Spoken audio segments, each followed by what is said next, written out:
Sophia Hayes sat on the bed, and with me watching, slowly slid the shirt from her shoulders. Her body was perfect. For the first time, the sunlight streaming through the window seemed to take on a shape. "We can start whenever you're ready, Ethan." I nodded, moving my hands forward to begin. My face, however, remained a carefully constructed mask of professional indifference. There was a reason for my restraint. Sophia's husband, Julian Croft, was standing directly behind me, his silence a cold weight in the room. "My name is Ethan Cole, and I am a blind lactation consultant. Of course, aside from the blindness, my skills are 100% genuine. As the name implies, my job is to help new mothers who are dealing with blocked ducts, a painful condition that requires specialized massage to resolve. But because the work involves direct physical contact, male consultants aren't exactly welcomed with open arms. In fact, we're often met with outright hostility from the fathers. After a rough time in college, I didn't get into my first choice program and ended up with a degree in kinesiology, specializing in manual therapy. It sounds fancy, but it basically qualified me for massage and lactation work. After graduation, I got a job at a wellness center, but I barely got any clients. Most people understandably requested a female consultant. It wasn't working, so I reinvented myself. I moved to a new city, put on a pair of dark glasses, and started over as a blind lactation consultant. Suddenly, the prejudice vanished. That, combined with my actual skill, earned me a stream of positive reviews and repeat clients. Sophia Hayes was one of those regulars. She had specifically requested me for this appointment. "Yes, Ethan, right there," she murmured, her eyes closed in a state of blissful relief. "It's been so tender lately. The pressure was killing me." Having worked together before, Sophia was completely at ease, letting out soft sighs of comfort as I worked. She was young, maybe 27 or 28, that perfect age where a woman's confidence is in full bloom. Her face was exquisite, and even after recently giving birth, her figure was still incredible. Her long, pale legs, stimulated by the massage, shifted and flexed gently on the sheets. I kept my head down, holding my breath, focusing on the firm softness in my hands as I methodically increased the pressure. Halfway through the session, sweat was beading on my forehead. Behind me, Julian's cold voice suddenly cut through the silence. "Ethan, stop." My hands froze. "Before you continue touching my wife, I think a simple disinfection protocol is in order." Julian brought over a bowl of water. Large chunks of ice floated in it, radiating a visible chill. "This is for my wife's health and safety," he said, his tone leaving no room for argument. "You don't mind, do you?" Sophia sat up slightly. "Julian, don't be ridiculous. Ethan is a professional." "Darling," Julian interrupted, his voice a soft, gentle command. "I'm just being protective of what's mine." I said nothing. I plunged my hands into the ice water. A piercing cold shot through my fingers and straight to my skull. I clenched my jaw, washing my hands over and over again as the ice burned my skin. Julian produced a digital thermometer, clipping it between my fingers. "Not cold enough, Ethan. Scientific studies show that lower temperatures are more effective at inhibiting bacterial activity." Another 5 minutes. My hands were numb, red, and almost completely without feeling. Only when the thermometer beeped did he nod with satisfaction. "There, you may continue now. And remember," he added, his voice dropping, "be professional." I began the massage again, with hands I could barely feel. Just then, the baby's cries from the next room grew louder. Julian's brow furrowed. He pulled out his iPhone and opened an app. "Ethan, your services are causing a noise violation." He shoved a phone in my face. It was a sound meter app with red numbers jumping angrily. "As a penalty, I'm cutting your fee in half. Or, if you prefer, you can bark 3 times like a dog." I think my wife would find that amusing. "Julian," Sophia finally snapped, grabbing a pillow and hurling it at him. "What is wrong with you? Stop bullying him, darling." "Don't be upset."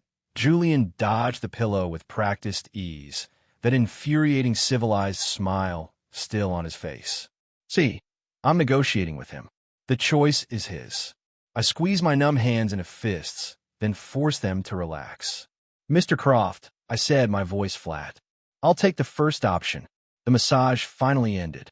As I packed my toolbox to leave, the sound of several bills hitting the floor echoed in the quiet room. Julian used the pointed toe of his expensive custom-made leather shoe to grind the cash into the dusty floor. "Did you hear that, Ethan? Your money fell. You'll have to find it yourself." I crouched down, my fingers searching the cold, smooth hardwood. Time and again, I felt the edge of a bill, only for him to nudge it away with the tip of his shoe. I could smell the expensive cologne on him, mingling with the lingering chill of ice water on my fingertips. It created a nauseating odor of pure humiliation. Finally, my fingers closed around the bills. I picked them up one by one and put them in my pocket. I walked out of that luxurious mansion with my toolbox on my back, my shirt completely soaked through with cold sweat. My phone vibrated. It was a Venmo notification from Sophia Hayes for 3 times the amount of my fee. The note had only 5 words: "I'm so sorry and thank you." Chapter 2. Tango Under a Watchful Eye. For the second appointment, the location had changed. Julian had scheduled the session at his private club in a room that was stark white. The walls were as smooth and reflective as mirrors. He handed me a neatly folded set of clothes. "Put these on, Ethan. It's a club rule. Hygiene is paramount." It was a white uniform, but the fabric was so thin it was nearly transparent. After changing, the silhouette of my body was vaguely visible under the bright lights. Julian had me turn around as if admiring a piece of art on display. "See, darling, this is much cleaner. Everything is visible inside and out. It gives one a sense of security, don't you think?" he said to Sophia, who was already on the massage table. Sophia didn't answer him. She just buried her face in the pillow.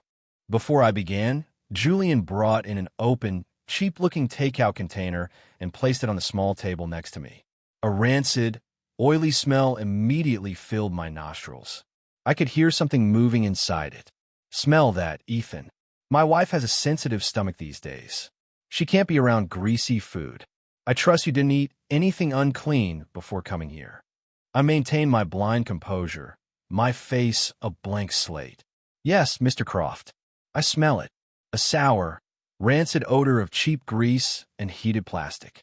If I'm not mistaken, it smells like low-grade pork fried in old reused oil. It's likely been sitting out for more than 12 hours. I could even hear the faint scratching sound of a cockroach crawling across the inside of the plastic container." Julian's smile faltered for a fraction of a second. I started the massage. This time, Sophia was very still. As my fingers made contact with her skin, I felt her finger tap a distinct, deliberate rhythm on the back of my hand. 3 short, 1 long, 3 short. SOS in Morse code. She was asking for help, and she was warning me. I understood instantly. The room was bugged, full of hidden cameras. I continued the massage, my movements steady, but my mind was racing. I couldn't just call out the cameras. That would blow my cover. I had to find a way to do it as a blind man. "Mr. Croft," I said suddenly, "the electromagnetic environment in this room might not be ideal for a newborn." Julian froze. "What do you mean?" "I can hear a persistent, high-frequency electrical hum. It's very faint. It seems to be coming from the 4 corners of the room and 1 point in the center of the ceiling. In my field, we become very sensitive to these things. Prolonged exposure to this frequency can disrupt the body's bioelectric field, especially in infants." I used the most professional jargon I could think of to deliver the most direct threat possible. The room fell completely silent. Sophia's tapping stopped. Julian didn't speak, but I could feel his gaze on me, hot enough to burn holes. I had taken his meticulously planned trap and, in a way he couldn't possibly refute, turned it into a joke. After the session, I changed back into my own clothes. As I was leaving the room, Julian spoke from behind me. "In my domain, I know the gender of every fly that buzzes in. I'd advise you not to get any ideas you shouldn't have." Chapter 3. The Public Auction of Dignity. Julian's games escalated. For the 3rd session, he invited a group of his friends over to the house. The living room was thick with the smell of expensive whiskey, cigars, and the loud, obnoxious laughter of rich men. He led me to the center of the room and instructed me to begin Sophia's session right there in front of everyone. "Gentlemen, let me show you something interesting," Julian announced like a ringmaster at a circus. "My wife's exclusive male lactation consultant. He's blind, and his technique is world-class." The gazes of his guests felt like spotlights filled with a morbid curiosity and undisguised vulgarity. "Damn, Julian, you really know how to live. Where do you even find this guy? Hey, is he really blind? Let me see." A drunk man suddenly lurched forward, thrusting a lit cigar toward my face. I felt the wave of intense heat and instinctively flinched away, but the tip of my eyebrow was still singed.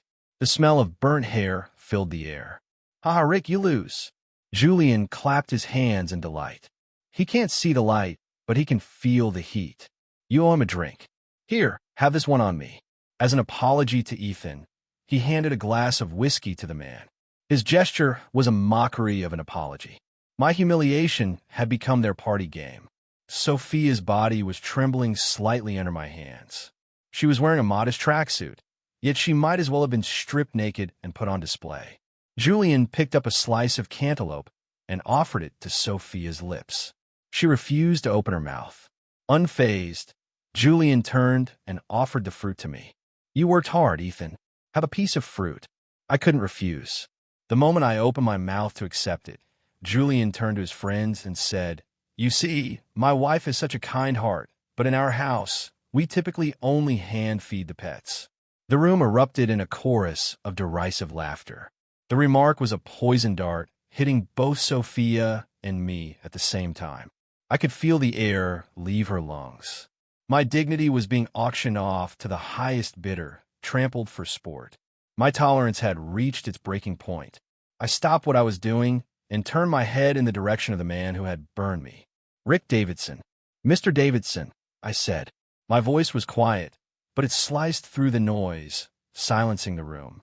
"Besides the vanilla notes of your Cuban cigar, I also detect a faint scent of bitter almonds and ether on you. My pharmacology professor in college taught us that those are the primary chemical markers for a party drug called azodrime." Rick Davidson's face went white. "That stuff can produce euphoric hallucinations in the short term," I continued, my voice calm and clinical, "but with long-term use, it attacks the peripheral nervous system, leading to irreversible cardiac arrhythmia and temporary memory loss. The most common side effect, of course, is erectile dysfunction.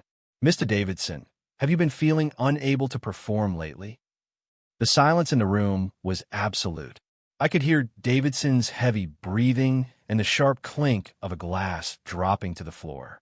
I couldn't see his expression, but I knew my words had been a scalpel, precisely dissecting his most private and shameful secret. I had successfully ruined Julian's party. He walked over to me, his voice a low, menacing whisper only I could hear. "Ethan Cole, you're very interesting. Truly," he leaned in closer, "and you will pay a price for being so interesting." Julian's revenge came faster and more brutally than I could have imagined. A week later, I got a call from my old mentor, Professor Wallace. He had pulled some strings to get me a spot, a 15-minute live demonstration at the annual Symposium for Integrative Physical Therapy in Chicago. This was the opportunity one had dreamed of. It was my one and only chance to shed the blind persona and stand on a legitimate academic stage as a professional. "Ethan, prepare for this. This is a turning point for your entire career," Professor Wallace said, his voice brimming with excitement. I hung up, my hands trembling. Just then, a message came through from an unknown number. It was Sophia. "Ethan, I'm so sorry. Julian is a controlling monster. Humiliating you is his way of humiliating me. Think of this symposium as my way of helping you and helping myself. I'll be your demonstration model." I stared at the message, hesitating for a long moment before typing back a single word. Okay, I needed this chance too badly to refuse. I thought this was the beginning of my comeback. A ray of hope. On the day of the symposium, I stood under the spotlights wearing a sharp-tailored suit and no sunglasses. The audience was filled with the nation's top experts and academics. Professor Wallace was in the front row, giving me an encouraging nod. Sophia sat bravely on the stage with me, ready to be my model. My heart hammered against my ribs from nerves, but mostly from an exhilarating sense of possibility. I was about to prove myself. Good afternoon, distinguished experts and colleagues. My name is Ethan Cole. The topic of my demonstration today is postpartum connective tissue release technique based on myofascial chain theory. The demonstration went perfectly. I could see heads nodding in approval throughout the audience. Success was within my grasp. Just as I was about to deliver my concluding remarks, the massive LED screen behind me flickered. The lights in the auditorium dimmed. The screen was no longer displaying my presentation slides. Instead, it was playing a video. The setting was my own small rental apartment. The camera angle was fixed, clearly a hidden camera. In the video, I wasn't wearing sunglasses or holding a white cane. I walked confidently to my bookshelf, pulled out a book, and sat on the sofa to read. I navigated my laptop with ease, browsing websites and video chatting with friends. It was me in my most authentic, relaxed, everyday life. The life of a perfectly sighted person. A murmur began to ripple through the audience. A rising tide of whispers. All the blood in my body turned to ice. I saw Professor Wallace's face shift from confusion to shock, then to utter disbelief. I saw Sophia, her hand clamped over her mouth, her eyes wide with despair. The video continued for the final shot. The camera performed a slow, cruel zoom. In the footage, it was as if I sensed something, looking up and staring directly into the hidden lens. My eyes were clear, bright, and completely devoid of any sign of blindness. The screen cut to black. The auditorium erupted. Accusations, questions, and the frantic clicking of camera shutters rained down on me like 1,000 sharp knives. I stood alone on a dark stage, played alive by the eyes of the world. Just then, the doors at the back of the hall swung open. A beam of light cut through the darkness, silhouetting a tall figure. Julian Croft walked in wearing a serene, cruel smile, like a man admiring his masterpiece. My hope, my dignity, my future, my entire life was being sacrificed in a public execution he had orchestrated, served up for the whole world to see. For all a disgrace to the profession. Get off the stage. The insults rained down on me. I stood in the center of the stage, unable to feel the warmth of the spotlights, only a profound, soul-deep cold. Run. Where could I possibly run? I couldn't run. I took off the clear lens glasses I wore, a prop to complete my blind persona, and faced the roaring crowd. My name is Ethan Cole, I said, my voice shaking, but every word clear. And it's true. I'm not blind. I pretended because in this industry, being a male lactation consultant is treated like a crime. I was rejected, questioned, and even had the police called on me countless times simply because of my gender. I just wanted to make a living with my skills. Is that so wrong? No one answered. The uproar continued. Suddenly, Sophia shot up from her chair, ran to my side, and grabbed a microphone. He's the one who's wrong. What about the psycho who hides behind a screen, installs secret cameras, and broadcasts someone's private life to the world? Her voice was sharp and loud, ringing with newfound ferocity. Do you people know what gaslighting is? That's him, Julian Croft. He uses love as a weapon for high-level abuse. He treats me like property and anyone who comes near me as a threat. Today he could destroy Ethan like this. And tomorrow he'll do the same to me or to any one of you. This is classic narcissistic abuse. It's 2025, people. This old money-controlling behavior is a major red flag. It's giving top-tier toxic masculinity. The focus of the entire auditorium instantly shifted from me to Sophia and finally to Julian at the back of the room. Julian's smile was gone, frozen on his face. He never expected his caged bird to peck back so fiercely in public. Silence. A commanding female voice cut through the noise. From the front row, a woman with silver hair and an elegant, authoritative air stood up. She was Dr. Evelyn Reed, the chair of the symposium and a titan in the field of physical therapy. Academic fraud is a matter for the review board to decide, she announced, her voice resonating with power. But I have a question.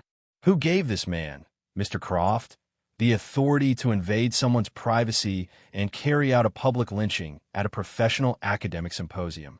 Dr. Reed's words hung in the air, and the chaos slowly subsided. Security guards approached Julian and escorted him from the premises. My demonstration privileges were, of course, revoked. After the session ended, I sat alone in the empty backstage area, feeling like a hollowed-out shell. Dr. Reed walked in and handed me a bottle of water. "I watch your technique. It's excellent. Better than many classically trained therapists with decades of experience," she said simply. "I don't care if you're blind or not. I recognize talent. Get your personal life sorted out. When it's clean, come find me." She left me with those words. I gripped the cold water bottle, feeling a flicker of warmth return to my fingertips. My phone buzzed. It was a text from Julian. "Did you enjoy your graduation present?" I stared at the text for a long second, then deleted it and blocked his number. A fire, small but fierce, was rekindling in the ashes. Chapter 6. The Devil's Pen. 3 days later, I met Sophia in the corner of a quiet coffee shop. She had cut her hair short and was dressed in a sharp pantsuit. She looked like a different person. "I'm going to divorce him," she said, getting straight to the point. "I'll walk away with nothing if I have to. I've had enough, Ethan. I'm so sorry I dragged you into this." "It's not your fault," I said, shaking my head. "This isn't about blame anymore. This is about making him pay." Sophia looked at me, her expression doubtful. "How? He has money, connections, the best lawyers. We can't win against that. Does he have a weakness?" I asked. "Every narcissist has a weak spot." Sophia thought for a long time. Then her eyes lit up with a memory. "One, he's extremely arrogant, but also incredibly paranoid. He loves to record things, especially important conversations. He calls it preserving a record for decision-making, but really it's about collecting leverage and controlling people." She leaned forward. "He has this fountain pen, custom-made in Germany. He takes it everywhere. That pen, it's a digital recorder. The recording pen." I closed my eyes. The memories of my previous visits to their house flooded my mind, not as images, but as sounds. My hearing, honed to an extraordinary degree by years of feigning blindness, had created a perfect sonic map. I could hear the faint creak of the 3rd and 7th floorboards in Julian's study. I could hear the unique, dry friction of the 2nd drawer from the right in his desk, the one that needed oiling. I could even hear the 6 distinct tones of his safe combination, each button pressed with a slightly different pressure and cadence. Click, click, click, tap, click, tap. I even recalled the phone call he took on the balcony during the party when he thought no one was listening. The person on the other end was his vice president, Leo Vance.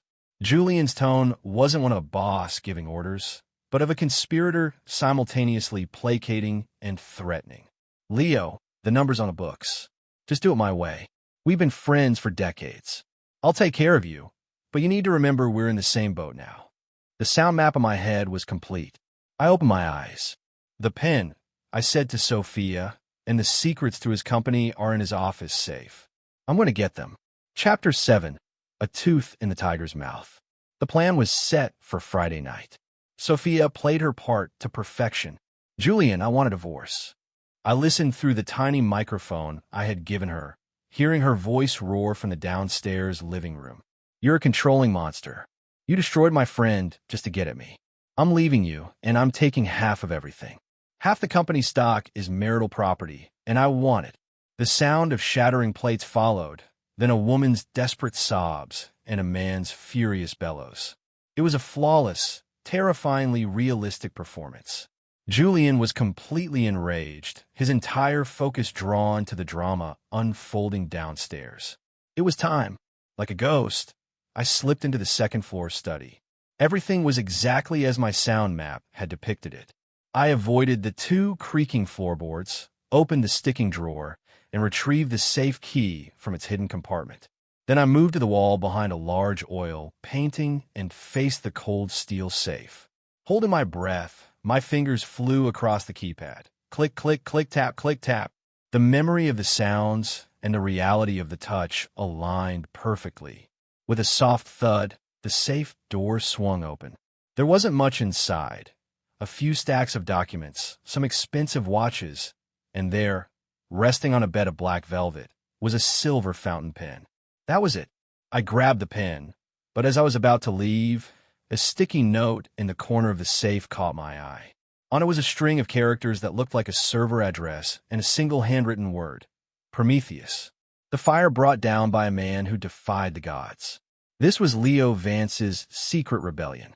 I pocketed the note and the pen and closed the safe. Just as I was about to retrace my steps, the shouting from downstairs stopped abruptly. A set of urgent footsteps was pounding up the stairs, heading straight for the study. Julian was coming back. My mind went blank, the hair on my arms standing on end. Where could I hide? Under the desk, behind the curtains? No, he'd find me. In a split-second decision, I remembered the layout of the room, the walk-in closet. I darted inside, squeezing myself into a narrow gap between a rack of hanging suits and the wall. It was a perfect blind spot, both visually and spatially. The study door flew open. Julian stormed in, breathing heavily, clearly furious. He went straight to the safe, checked it, and pulled on the drawer. Then he paced back and forth across the room, cursing under his breath. The soles of his leather shoes slapped the floor less than 2 feet from where I stood. I could smell his familiar cologne, now soured by the scent of his rage. Time stretched on, each second an eternity. Finally, he seemed to calm down. He turned and left the study, slamming the door behind him. I stumbled out from my hiding place, my entire body drenched in sweat, my legs barely able to hold me up. I had done it. I had walked into the tiger's den and pulled its most venomous tooth. Chapter 8. The Doomsday Script. Using an anonymous encrypted email service, I reached out to Leo Vance. The body of the email contained only one word: Prometheus. 30 minutes later, I got a reply. It was a decryption key and a short, simple question. Who are you? Someone Julian Croft destroyed. I wrote back, the only person who can help you. We agreed to meet in an abandoned half-finished building at a construction site. Leo Vance, a middle-aged man who looked honest and worn down, was far more haggard than I'd imagined. I worked for him for 20 years. I thought of him as a brother, Leo said, plugging a flash drive into the laptop I'd brought. And what did he see me as? A scapegoat, a janitor to clean up his messes. That server address you found, I paid a fortune to have someone create a mirror of his private server. It has everything. All the evidence of his illegal fundraising, financial fraud, bribery, all of it. I was waiting for the right moment, but you found it first. The moment is now, I said, and I took out the pen. I pressed the playback button. Julian's elegant, venomous voice filled the empty concrete space. That Ethan guy, he's just a dog. If I tell him to go east, he wouldn't dare go west. The academic symposium, I'll make sure he never works in this country again. Yes, I had the cameras installed myself weeks ago. You think Sophia was helping him? Huh, so naive. She was just the bait I used to reel him in. A dog like that, thinking he could have hope. Pathetic. The end of the recording was a conversation with his lawyer outlining the most vicious, legally airtight way to frame me and ruin my life. Every word was a poison needle. Leo's face grew pale as he listened. That monster, all the pieces were in place. The evidence formed a perfect, unbreakable chain. The three of us, me, Sophia, and Leo, put together the final plan.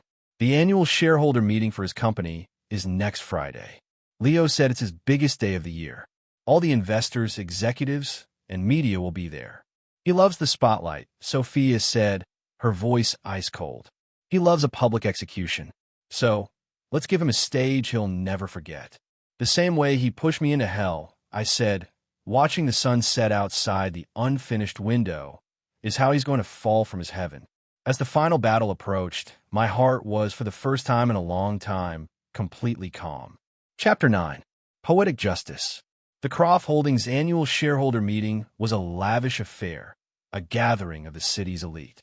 Julian stood on stage dressed in a bespoke suit, the very picture of success and power. He painted a grand vision for the company's future, and the crowd responded with thunderous applause. He basked in the adoration, a god among mortals. In the next 3 years, Our market value will double once again, he declared, opening his arms as if to embrace the world. At that exact moment, at the peak of his triumphant speech, the massive screen behind him flickered. The grand crystal chandeliers in the ballroom dimmed. On the screen, the familiar video from the symposium began to play. The footage of me in my apartment, perfectly sighted. A small ripple of confusion went through the audience. Julian paused, then a smug, knowing smile spread across his face. He probably thought one of his loyal employees was replaying his greatest hit, his moment of total victory. He even turned to the screen, ready to enjoy the show with his audience. But then the video seamlessly transitioned to an audio track. That Ethan guy, he's just a dog. A dog like that. Thinking he could have hope. Pathetic. Julian's smile froze. The blood drained from his face. The entire room erupted in shocked gasps. Before he could react, the screen changed again. This time, it was the evidence from the encrypted server. A waterfall of incriminating documents, forged bank statements, illegal investment contracts, records of massive bribes to public officials. Every document bearing Julian's own signature, distinguished shareholders and members of the press. Sophia walked calmly onto the stage holding a microphone. My name is Sophia Hayes. As Julian Croft's legal wife, and as a long-term victim of his psychological abuse and gaslighting, I am here today to tell you that the business genius you see before you is, in fact, a monster. Julian's expression twisted from shock to a mask of pure murderous rage. He lunged forward, but was intercepted by security guards Leo had quietly put in place. Finally, as dead silence fell over the room, I walked onto the stage. Dr. Evelyn Reed was by my side. I was wearing a suit just as sharp as Julian's. In my hand, I held a file. "Mr. Croft, good to see you again," I said, stopping directly in front of him. I handed him the file. "Let me introduce myself. I'm Ethan Cole. I've been retained by Dr. Reed and several anonymous board members to act as a senior risk consultant for this company. This report details precisely how your personal criminal activities will lead to a stock price collapse, asset seizure, and the eventual bankruptcy and liquidation of Croft Holdings. You have 3 minutes to read it." My identity had transformed. I was no longer the blind mass he had crushed under his heel, but the senior consultant pronouncing his doom.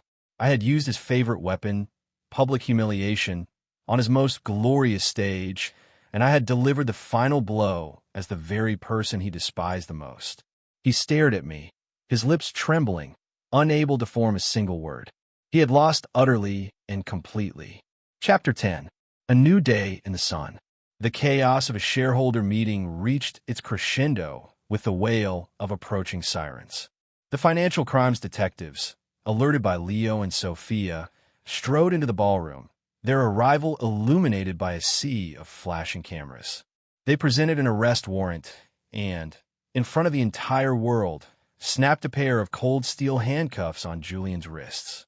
As they led him away, his face was ashen, stripped of every last trace of his former arrogance. The verdict came swiftly for illegal fundraising, false accusations, invasion of privacy, and a host of other charges. Julian Croft was sentenced to life in prison. The business empire he had built with such ruthless pride collapsed almost overnight. Its assets were liquidated in bankruptcy. Everything he held dear turned to dust. Sophia finalized the divorce. She didn't take a penny of Julian's money, wanting only her child and her freedom. With her own savings, she opened a small, charming flower shop, and a bright, easy smile returned to her face. We became the kind of friends who could always count on each other. My story, thanks to that sensational doomsday meeting, became something of a legend in my field. Dr. Evelyn Reed formally invited me to join her professional team. Together, we co-founded the country's first therapeutic center dedicated to eliminating gender bias in the industry, combining cutting-edge rehabilitation techniques with a focus on human dignity and care. I no longer needed to pretend. On opening day, the sun was bright and warm. I stood at the entrance to our new center, not wearing any sunglasses. I felt the warmth on my face and looked out at the people passing by, my gaze open and direct. All the crushed dignity All the past humiliation, it had all become the solid foundation on which I now stood. I had been dragged down into the deepest, darkest hell. And now, with my own two hands, I had created a new life in the sun, not just for myself, but for others. A true legend isn't someone who never falls. It's someone who, after falling, gets back up and stands even taller than before.